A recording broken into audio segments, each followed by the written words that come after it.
दोस्तों अगर आपको ये वीडियो पसंद आए तो वीडियो को लाइक करें, सब्सक्राइब करें और इस घंटे को बजाएं ऑल प्रेस करें हमारी वीडियो सबसे पहले देखने के लिए।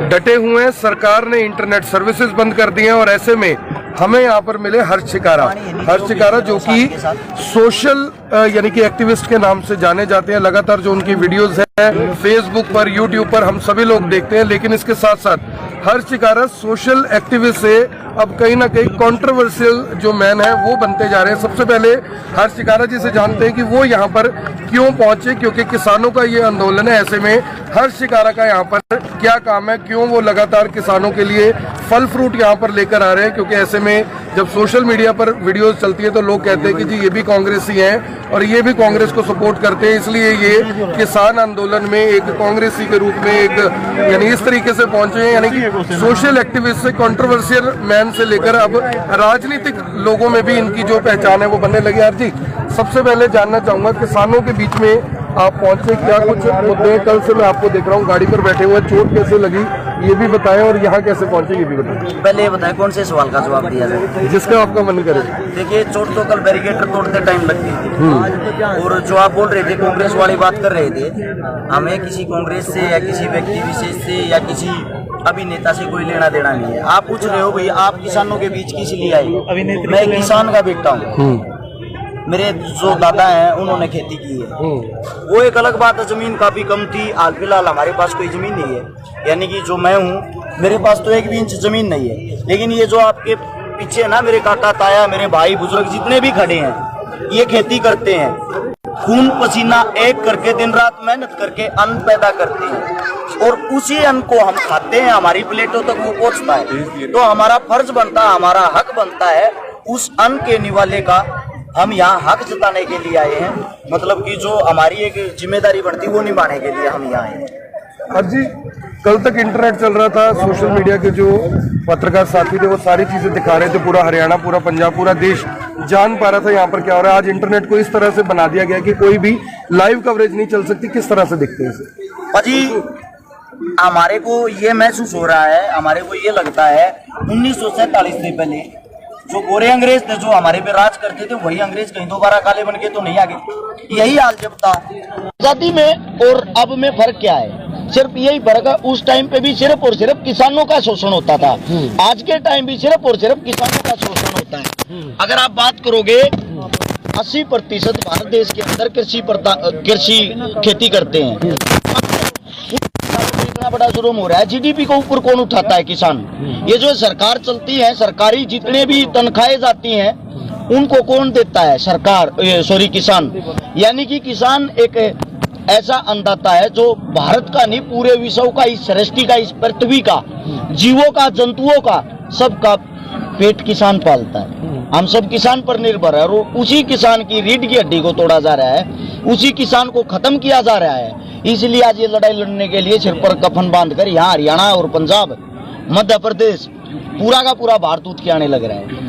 जिस तरह से आप सोशल एक्टिविस्ट थे, मैं भी काफी टाइम से आपकी वीडियोस देखता रहता हूँ, सोशल एक्टिविस्ट से कंट्रोवर्शियल जो बन गए हर्ष शिकारा, इसके पीछे आपको क्या लग रहा है? क्या कुछ लोग इसके पीछे या कुछ काम गलती में जाने अनजाने ऐसे हो गए कि कंट्रोवर्सी के साथ जो रिश्ता है वो बन गया?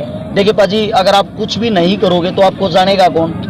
अगर हमारा कहीं ना कहीं जिक्र हो रहा है या हमारे को कोई अच्छा बताए या बुरा, इसका मतलब हम कुछ ना कुछ तो जरूर कर रहे हैं। उससे दूसरी बात क्या है, सोशल मीडिया की अगर हम बात करें, सोशल मीडिया पे सरकार की आईटी सेल इतना मजबूत होती है, जो भी आदमी ऊपर उठता है ना उसको बदनाम कर देती है, उसके पीछे लग जाती है। हाल की बात है, अभी बड़ौदा में उपचुनाव था हमारे यहाँ पे हरियाणा के अंदर, आपको पता भी होगा, यहाँ पे सरकार चुनाव हार गई। सरकार ने चुनाव हारते ही मेरे पर केस लगा दिया। किस चीज का केस लगा दिया?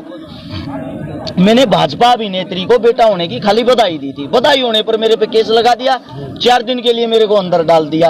अंदर डाल के वो फैसिलिटियां मेरे को दी हैं, लेटरिन का पानी पीना, लेटरिन का जो पानी होता है ना जो धोने के लिए होता है, उसी को पियो, वहीं खाओ, वहीं रहो। ऐसा बर्ताव कर रखा है जैसे कि हम बहुत ही हाई लेवल के आतंकवादी हैं। अब मैं ये पूछना चाहता हूँ आपके चैनल के माध्यम से, हम किसानों के बेटे हैं, हमारा हक बनता है हम अपनी आवाजें उठाएं। मैं आज भी कहता हूं 100%, जिस दिन ये आंदोलन समाप्त हो जाएगा उस दिन भी आप बायोडाटा निकाल के देख लेना, कितने किसानों पर केस होगा, कितने किसानों के बेटों पर केस होगा। ये सरकारें जब तक अत्याचार करती रहेंगी, जब तक हम सब एक नहीं होंगे।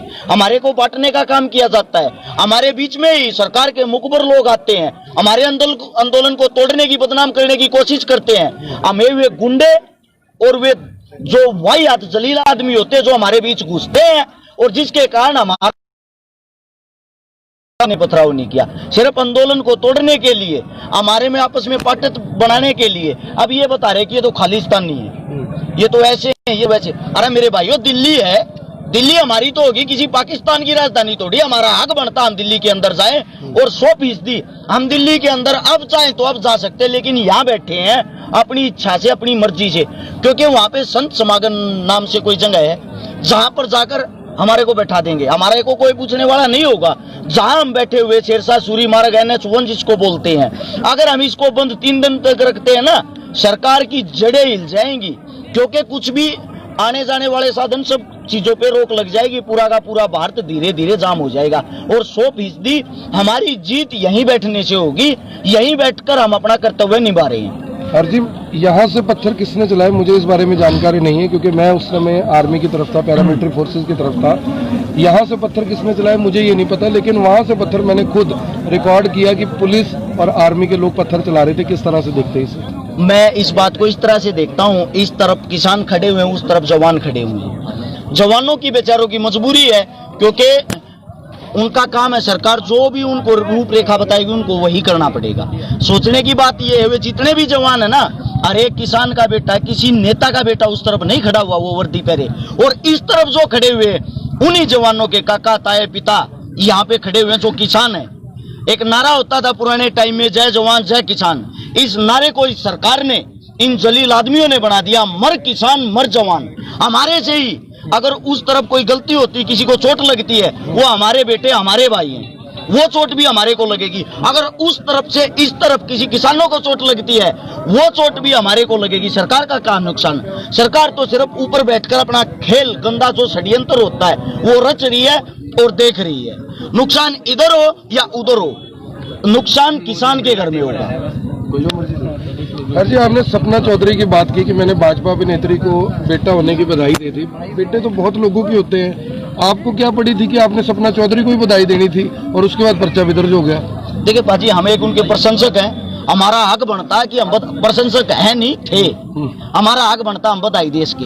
चलो मैंने तो बधाई दे दी, लेकिन साला ऐसा काला कानून कौन सा आ गया भारत के अंदर? बधाई देने पे 4 दिन जेल में रखा, और वो भी ऐसी सिक्योरिटी में 50 पुलिस वाले मेरे को छोड़ने जा रहे हैं, 10 आगे पीछे PCR चल रही है। ऐसा काम कर रहे हैं जैसे तो वो ये नहीं था अब्दुल करीम टुड्डा आतंकवादी, उसकी तरीक है। ऐसे अंदर लेके जा रहे हैं, ऐसी जगह डाल दिया काल कोठरी में, 4 दिन तक सूरज ही नहीं दिखने दिया। कहीं ना कहीं VIP होने का एहसास हुआ फिर कुछ दिन के लिए ही सही। हाँ, ये तो लगा पाजी, ताकत हो रखी है, ताकत हो रखी है, बिल्कुल हो रखी है। अब एक बात मैं और पूछना चाहता हूँ कि जो ये तमाम किसान अब सारे बॉर्डर तोड़कर यहाँ तक तो पहुँच गए हैं, हरियाणा सरकार को क्या पड़ी थी इनके ऊपर? यानी कि आंसू गैस के गोले छुड़वा दिए, वाटर कैनन करवा दिया। हमने शाहबाद भी कवरेज की, करनाल भी कवरेज की, गन्नौर के आसपास भी कवरेज की, वहां पर भी इस तरीके से हुआ। ये जो लोग यहाँ पर आए, कोई पाकिस्तान से तो आए नहीं, हिंदुस्तान के लोग हैं। जब झंडा फहराते हैं प्रधानमंत्री तब कहते हैं 1 करोड़, यानी मेरे 130 करोड़ देशवासियों, तो क्या 130 करोड़ में ये देशवासी नहीं है? पाजी पता क्या है, 1991-92 के अंतर्गत चंद्रशेखर नाम से कुछ टाइम के लिए हमारा एक प्राइम मिनिस्टर आ था, प्रधानमंत्री साहब। आप जैसे पत्रकार ने उनसे सवाल किया कि अब तो आप बन गए हो, प्रधानमंत्री हो, किसानों का क्या भला करोगे? उसका जवाब था, कैडे किसान? कौन से किसान? किसानों का तो कोई भी भला नहीं करना। तो उससे पूछता पत्रकार, ये क्या बात कह रहे हो आप बनने के बाद ये कौन सी बात बोल रहे हो? चंद्रशेखर साहब का कहना था, देखो जी, कुछ आदमी पर्दे के पीछे बोलते हैं ये बात, मैं पर्दे के आगे बोल रहा हूँ, फर्क सिर्फ इतना है, अगर किसान अमीर हो गया तो हमारे झंडे कौन उठाएगा? अगर किसान अमीर हो गया हमारे पास मुद्दा क्या रहेगा? अगर किसान अमीर हो गया हमारी रैलियों में भीड़ कौन लेकर आएगा? इनको हम याद आते हैं सिर्फ और सिर्फ वोट डालने के लिए। 4.5 साल तक ये फुटबॉल बनाकर हमारे साथ खेलते हैं, लात मारते हैं, कभी इस पाले में कभी उस पाले में। जब लास्ट का जो समय होता है 2 से 3 महीने चुनाव से पहले, तब ये हमारे सामने आके हाथ जोड़ते हैं। ये कमियां सरकार की नहीं, ये कमियां हमारी है। इतना बड़ा फेंकू और झूठा इंसान जिसको हमने प्रधानमंत्री बना दिया, उनकी आईटी सेल ने उसको प्रधानमंत्री बना दिया। प्रधानमंत्री साहब की खुद की बातें उठाकर देखना, 1958 की बात खुद बताते हैं वो कि 1958 में मित्रों मैं 2 रुपए की चाय बेचता था। झूठ देखना कितनी बड़ी बोल रहा। हमारे बुजुर्ग है यहाँ पे, पूछ के देख लो। 1958 में देसी घी 1-2 रुपए किलो था क्या? एक किलो देसी घी से महंगी चाय थी इनकी। ये सिर्फ झूठ बोलता आया है, झूठ बोलता रहेगा। रेल बेच दी इन्होंने, जहाज बेच दिए इन्होंने, बैंक बेच दिए, लोगों की नौकरियां खा गया। 15-15 लाख रुपए तो आप लोगों के खाते में आ ही गए होंगे। अब नया प्लान भी लेके आएगा मित्रों, घर बैठ के अमीर होना है, घर ही बेच दो, देखना है जल्दी आने वाला। हमारी माँ बहन सीधी बात ये है, केस 1 लगो चाहे केस 100 लगो, इस दुर्गति से अच्छा है अंदर जेल की फ्री रोटियां तो मिलेंगी खाने को। अंदर जेल की रोटियां तो मिलती है समय पे। पानी आपको पसंद नहीं आया, आप जहाँ भी इंटरव्यू देते हो पानी का जिक्र जरूर करते हो।